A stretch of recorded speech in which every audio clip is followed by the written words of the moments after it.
Hello po mga kaibigan, welcome po kayo sa YouTube channel ko.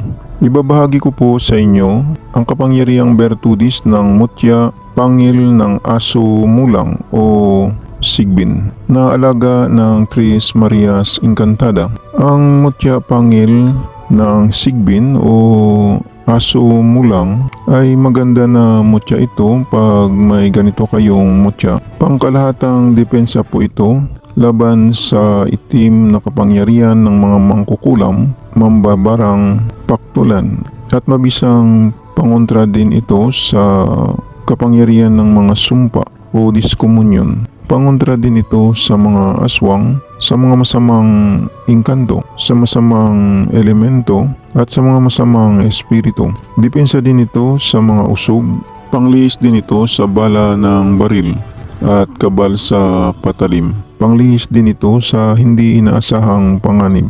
Ang mutya pangil ng sigbin o aso mulang ay may kapangyarihang bertudis ito na nagpapabagal po ng katandaan. Ang gawin po dito ay ibabad po ito sa isang pitsil na tubig at gawing inumin sa araw po ng Biyernes. Ibabad po ito ng 1 oras at gawin inumin. Pwede din ito ibabad sa araw ng Biyernes sa langis ng niyog at gawing pangpahid sa katawan. Ang mutya ng aso mulang o sigbin ay pampaswerte po ito sa buhay at pamumuhay. Pampaswerte din ito sa kabuhayan, pampaswerte din ito sa pagninegosyo. Panglihis din ito sa hindi inaasahang panganib, pampalakas ng katawan at hindi madaling kapitan ng mga malalang sakit. Depensa din ito sa masamang tangka ng tao at may taglay po ito na tagulilong o tagabulag na hindi po kayo makikita ng taong may masamang tangka sa iyo habang natutulog po kayo. Depensa din ito sa mga magnanakaw na hindi makapasok sa loob ng pamamahay po ninyo. At marami pa ang kanyang kapangyarihang bertudis na nakatago sa mutya na ito. Tingnan na lang po ninyo ang kanyang video.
Yan po ang mutya pangil ng aso mulang o sigbin na alaga po ng aking mga gabay Tres Marias Encantada.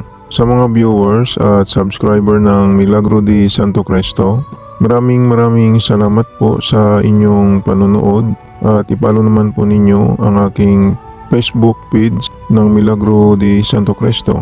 At ipalo din ninyo ang aking shop sa Shopee. At mag-subscribe naman po kayo sa YouTube channel ko.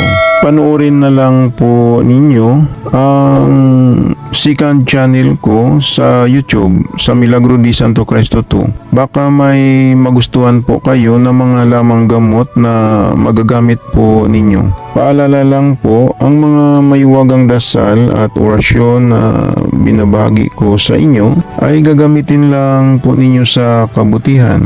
Gumagana na. Ito hindi na kailangan ng 49 days na dasal. Ang kailangan lang magdasal kayo sa Panginoong Hesus sa gabi bago matulog. At pagkagising ninyo sa umaga magdasal din kayo. Mananalig lang sa Panginoong Hesus para lalong lalakas ang mga pagsambit sa mga mahiwagang orasyon na gagamitin po ninyo. Yan lang po, maraming salamat at God bless sa inyong lahat.